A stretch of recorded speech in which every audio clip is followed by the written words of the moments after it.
Yellow Productions presents a video review of the Tokyo Station Hotel in Tokyo, Japan. Literally, this hotel is located inside Tokyo Station.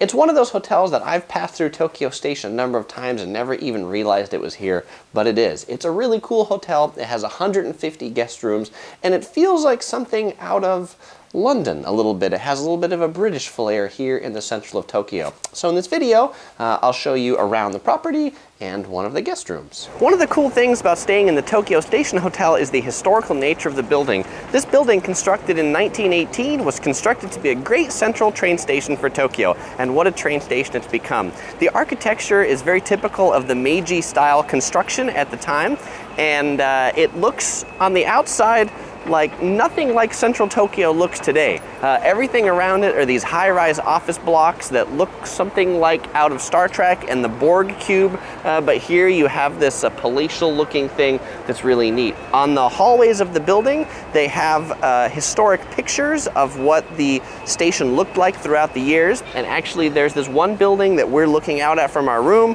We found a picture of it in the hallway because you can tell there's a clock on it. It's the post office. Today the outside is still there, but now there's a 80-story high-rise coming up out of the building. So although it may look like the main entrance to the Tokyo Station Hotel is there, and it probably used to be, it's no longer there. The main entrance is actually over this way, through those little doors right there. That's the main entrance to the Tokyo Station Hotel. Super easy to miss. They've also got some special entrances on either side of the building just for hotel guests. You can go into those once you have your key card. Also important, the Tokyo Station Hotel is on the Marunouchi side of the station, which is this side with the big brick facade. If you exit out the Yasu side, you'll be on the wrong side, so don't go that way. If you get to the station, look for the Marunouchi exits, because that's the right side, this side with the brick facade. Even though the hotel is fairly small with only 150 rooms, it can be slightly confusing to navigate because there are 1, 2, 3, 4, 5 different elevators, and not all of them go everywhere. Once we figured it out, it was easy, but it took a little while for us to figure out where we were going. To help you identify the location of the elevator, they've made 2 of the lights on the side of the hallway orange. That's where the elevators are. That's a very interesting way of marking it. This is room 3082, a superior twin room on the 3rd floor. Come on in, let me show you around. As you turn right from the front door, it opens up to the main part of the room. It's 2 twin beds. The beds are very nicely appointed. Topher is already very comfortable here on the bed. They have these very nice tall headboards. There's very tall ceilings. There's moldings up there.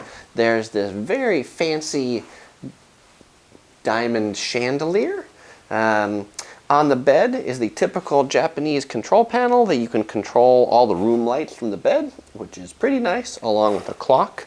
There is a very interesting chair that you can sit in here, along with this glass table in the middle.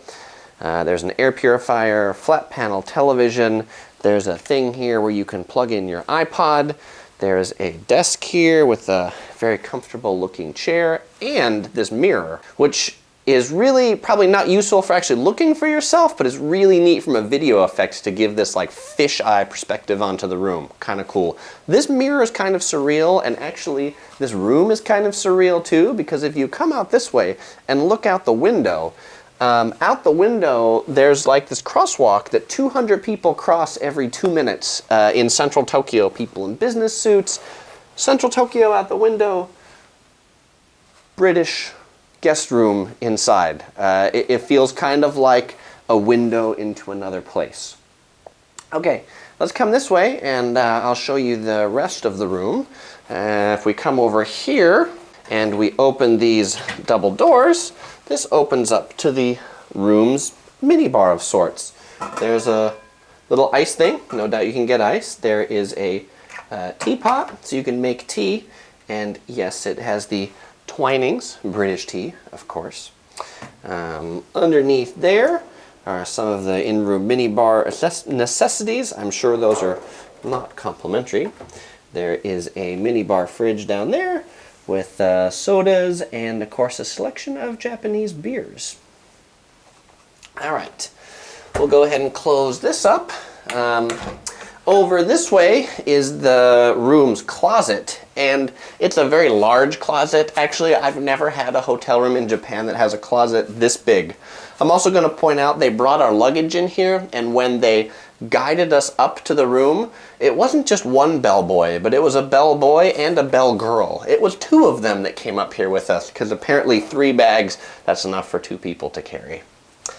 Okay, the final part of the room I'll show you is through these double doors right here. These enter into the bathroom. And it's quite a large, nice bathroom. There are some lovely bathroom amenities here.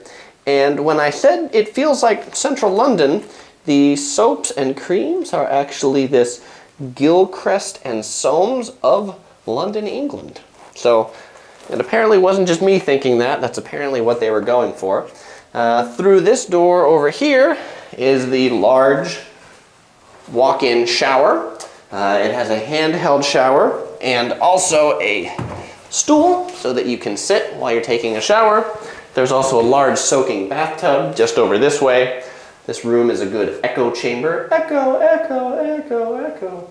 The final part of the bathroom that I want to show you, and I think this is really kind of neat, is through this door over here. This is the final part of the room. This is the bathroom. It has this fancy toilet that occasionally when I enter it opens by itself, but it's not doing it right now because I think I just came in here. But there are some buttons on the wall where you can actually push the button and it opens the lid. And if you want the seat up too, you don't even have to bend down. There's another button that you can push. It pulls the seat up. Now you're ready to put it down? Well, there's a button you can push to close it too. By the way, this also has a bidet. It has 2 different types of flushes. It has an oscillator. It has a deodorizer. I mean, this toilet practically does everything except cook your pancakes. I want to do that again. That's like really cool. I mean, I don't even need to go see Tokyo. I think I can just entertain myself here in this bathroom. Okay, Topher, it's that time. It's that time for us to do our review. Are you ready? I'm ready. Okay, so the review of the hotel. The location is excellent. The service is great. Sleeping in the room was excellent. It was very quiet. You'd never know it was right above one of the busiest train stations in the world or outside one of the busiest pedestrian intersections. The actual property kind of makes, Topher said it makes him feel like royalty. It makes him feel like a king or queen, well maybe not a queen, but a king or a prince. It really does have this British flair in central Tokyo. It doesn't feel like a standard Japanese hotel, and by that I mean like one that's modular and plastic. This feels very nice. The bathroom is very nice. There was no modular plasticity to it at all. So our rating that we're going to give this hotel, Topher, is 5 Tophers. 5 Tophers. We give it 5 Tophers, and that's the highest rating you can get on the Topher scale, but we're going to give it with a caveat of it's expensive. Our room here for one night was about $500, and so our rating is extraordinary, but the price is extraordinary as well. So take that into consideration if you can't afford $500 a night. And we're glad we stayed here once, but I'm not sure that we can afford staying here again. There's also the Courtyard Tokyo Station Hotel, which is right in this area as well. It's about half the price, though the rooms are less than half the size, but you know, it all depends on your budget. If you can afford this hotel, it is amazing. You'll really enjoy it. You'll enjoy the service that's not too over the top, just perfect. Alright, so if you enjoyed this video and you'd like to see more like it every Sunday, then please subscribe or follow us on Facebook, Twitter, Google+. Links in the description below. Or you might enjoy watching one of these other videos. Click any of them to subscribe. And the one in the upper left, that's a review on the Courtyard Tokyo Station, a hotel that's also in this area as well.